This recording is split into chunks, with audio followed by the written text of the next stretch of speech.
Questão 3 da FAMEMA 2022. Pesquisadores da USP de São Carlos desenvolvem novo tubo endotraqueal. Pesquisadores do Grupo de Ótica do Instituto de Física de São Carlos finalizaram o processo de desenvolvimento de um tubo endotraqueal especial que evita a formação de colônias bacterianas, evitando dessa forma infecções.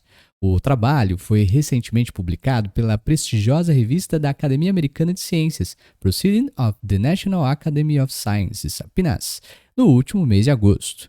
O trabalho dos pesquisadores constituiu em aderir ao tubo endotraqueal uma molécula de curcumina, seguindo-se a introdução nesse tubo de uma fibra óptica que ilumina o interior do tubo. Quando as moléculas são iluminadas, um processo chamado de ação fotodinâmica ocorre na superfície do tubo, produzindo então espécies reativas de oxigênio que atacam as bactérias, evitando assim qualquer infecção. Analise a estrutura da curcumina apresentada a seguir e responda às questões 1 e 2. No item 1, ele pede aí para a gente escrever os nomes das funções orgânicas presentes na estrutura da curcumina no seu estado fundamental e o tipo de isomeria espacial que a molécula possui. Vamos ver aqui a estrutura um pouquinho maior, fica mais fácil da gente analisar. E aí perceba que se a gente cortar a molécula aqui no meio, o lado da esquerda é exatamente igual ao lado da direita. Então, se a gente escrever as funções aqui de um lado, a gente sabe as funções do outro, Vamos começar aqui por essa função. O oxigênio está entre átomos de carbono, então nós temos a função orgânica éter, Oxigênio entre carbonos, éter é o que ele é.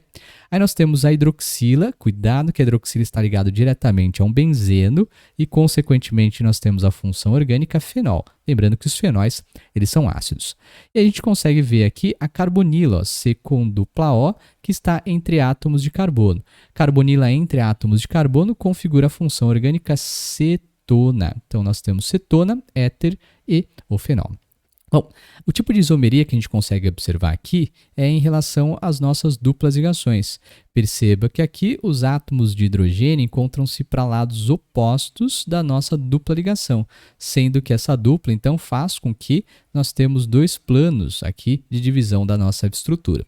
Sendo assim, o tipo de isomeria que a gente consegue observar aqui é a isomeria chamada de isomeria geométrica ou cis-trans. Então, geométrica, também muito conhecida aí como isomeria do tipo cis-trans. No caso aqui, as duas estruturas, as duas duplas ligações, encontram-se em conformação trans, uma vez que os ligantes de maior peso molecular estão de lados opostos da dupla. Beleza? Então, tá aí, matamos. Esse foi o item 1 dessa questão, bem tranquilo, Agora o item 2 é um pouco mais chatinho. Ele fala aí pra gente que diferentes autores relatam que em pH básico, aqui eu não gostei porque o pH é um número, pH é 1, 2, 7 e assim por diante, o meio que é básico. Então ele deveria falar, autores relatam que em pH acima de 7 ou então em meio básico, a estrutura, e sim, predominante da curcumina é o seu isômero enol. No meio, esta isomeria específica. Primeira pergunta, escreva a equação, segunda coisa, que descreve o equilíbrio dinâmico entre esses isômeros e justifique a estabilidade da forma enólica, considerando sua estrutura aí molecular. Aqui a segunda parte ficou bem chatinha, mas bora lá.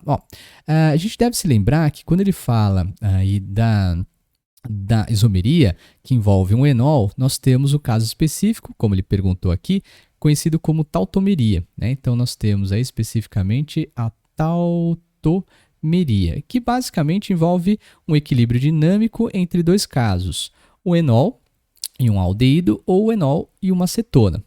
Então, se a gente desenhar aqui genericamente, eu vou pegar um enol, tá aqui, C com dupla O, o OH, nós temos a movimentação da ligação π aqui para transformar essa estrutura numa carbonila, para ficar mais fácil. E por que isso acontece? Porque geralmente os enóis, na grande maioria, os enóis eles são instáveis e tendem a um processo de decomposição. E é por isso que ele vai se tautomerizar. Então ele vai formar aqui uma C com dupla O, Dependendo de quem for esse R, se o R for o hidrogênio, nós teremos um aldeído, se o R for um carbono, nós teremos uma cetona. E o hidrogênio aqui, esse hidrogênio especificamente, ele vem parar aqui nesse átomo de carbono, Então, nós temos uma tautomeria aldoenólica cetoenólica. Tudo bem? Legal. Então, a primeira parte já foi. É o tipo de isomeria que envolve equilíbrio dinâmico, é a tautomeria, principalmente quando nós temos aqui a forma enólica. né? Então, o que vai acontecer nessa estrutura é que nós vamos ter a movimentação da ligação π, vem aqui para o lado, né? E nós temos a formação de um enol aqui, vai ter então uma hidroxila pendurada. Para a gente não ficar escrevendo muita coisa, na hora da prova tudo bem, a gente escreve lá bonitinho, né? Mas, ó, essa região aqui toda, eu vou chamar de R, né? Como os dois lados são iguais, ó, aqui eu vou chamar de R também, só para ficar mais fácil de escrever a estrutura, né? Jogar aqui para baixo, ó.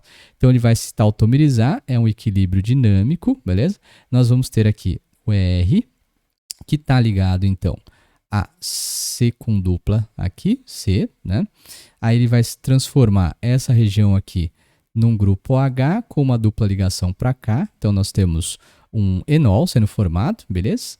Aí nós temos a outra carbonila, C com dupla O, a outra dupla ligação e o restante aqui que também é o R, beleza? Então, ele vai formar esse tipo de isomeria. Agora, fechou, já fiz então a movimentação da ligação π e tudo mais, ó, sempre a movimentação da ligação π é sempre entre o carbono, né, e o oxigênio. Então, tá ali, ó, sempre entre o carbono e o oxigênio. Beleza. Aí ele perguntou qual é a estabilidade da forma enólica. Como a gente está muito acostumado, né, grande parte, a gente sempre fala na aula, olha, quando tem um enol, a gente até coloca esse símbolo. Os enóis, eles são instáveis. A característica do enol é ser instável. O grande problema é que, rodapé de livro, e aí ele foi sacana por conta disso, que a gente tem aqui um sistema conjugado, né? E outra coisa, esse enol aqui, essa forma enólica especificamente, é uma forma estável. Aí fala, mas você acabou de falar e todo mundo fala que os enóis são instáveis e agora você vem falar que esse enol é estável? É. Esse enol especificamente ele é estável pelo seguinte, vou redesenhar ele aqui. Você tem a formação de uma ligação de hidrogênio intramolecular. E essa ligação de hidrogênio intramolecular acaba aumentando a estabilidade da estrutura, né? Essa é a sacanagem da questão. Então, ó, o que acontece aqui é que você tem a formação dessa ligação de hidrogênio. Então, você tem uma ligação aqui de hidrogênio, só que não é qualquer ligação de hidrogênio. É uma ligação de hidrogênio intramolecular, dentro da própria molécula. E essa ligação de hidrogênio intramolecular acaba aumentando, né? Você tem um aumento aqui da estabilidade do composto, né? Então, aumenta a estabilidade da forma enólica. Então, pegou aí, porque, praticamente eu tive que ver lá o artigo para entender como é que funcionava. E aí você sabe, acaba vendo lá que os enóis, quando fazem esse tipo, né, um enol no sistema conjugado e também quando consegue realizar a ligação de hidrogênio intramolecular, acaba aumentando a sua estabilidade. Então, essa questão aí, ela foi um pouquinho pegada, foi um pouquinho mais chata. Comenta aí se você achou essa questão fácil, média ou difícil. Eu, particularmente, achei ela muito, muito sacana, né, para o candidato que sabia sobre o enol, sabia como fazer as coisas, mas essa questão da estabilidade pegou feio, beleza? É isso aí, vamos para a próxima questão. Até lá.